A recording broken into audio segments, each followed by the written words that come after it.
ரெண்டா பேருங்க. பல்லு முளைப்பல்லாம் ஆயிடுச்சு. நல்ல ஹைட்டான கிடேரி. இன்னும் ஒரு 15 to 20 நாள் ஆகும்.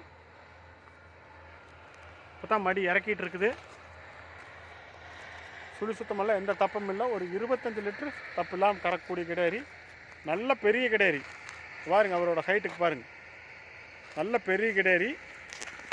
நல்ல கருப்பு கலர் காம்பு. இன்னும் ஒரு 15 to 20 நாள் ஆகும். இப்படி